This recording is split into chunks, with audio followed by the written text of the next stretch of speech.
আমি গণেশ পুজোর উপলক্ষে আপনাদেরকে মতিচুর লাড্ডু বানিয়ে দেখাবো। আশা করি ভিডিওটা আপনাদের ভালো লাগবে, তাই ভিডিওটা প্রথম থেকে শেষ পর্যন্ত দেখতে থাকুন। চলুন আমি কিভাবে মতিচুর লাড্ডু বানিয়েছি আপনাদেরকে দেখিয়ে দিই। এখানটা আমি এক বাটি বেসন নিয়েছি, ওর মধ্যে অল্প অল্প জল দিয়ে ব্যাটারটা তৈরি করে নেব। এখানটা আমি কোনো কালার ফুড ব্যবহার করব না, শুধু অল্প একটু হলুদ দিয়ে ব্যাটারটা তৈরি করে নেব।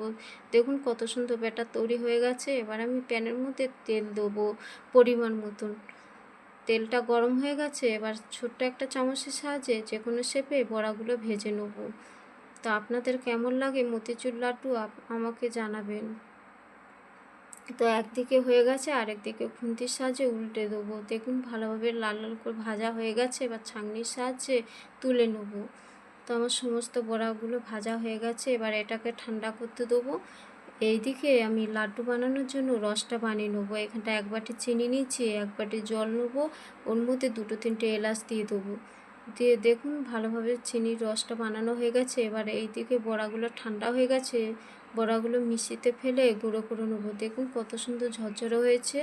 এবারে চিনির রসের মধ্যে এক চামচ ঘি দেবো আর এলাচের গুঁড়ো দেবো, দিয়ে বেসনের গুঁড়োটা দিয়ে পাক দিয়ে নেবো। দেখুন অনেকটা হয়ে গেছে। এবার চাল মগজটা দিয়ে একটু নেড়ে ছেড়ে প্লেটের মধ্যে ঢেলে নেবো। দেখুন কত সুন্দর হয়েছে। এটাকে ঠান্ডা হয়ে গেলে হাতে ঘি মাখিয়ে নেবো, তারপরে লাড্ডু শেপে বানিয়ে নেবো।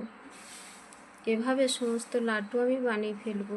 তো আপনারা লাড্ডুর ওপরে চাল মগজ দিয়ে সাজিয়ে নিতে পারেন। দেখুন আমি সাজিয়েছি, কত সুন্দর লাগছে। এবার আমি টেস্ট করবো কেমন হয়েছে। সত্যি বলছি বন্ধুরা, সব মিলে জাস্ট ফাটা।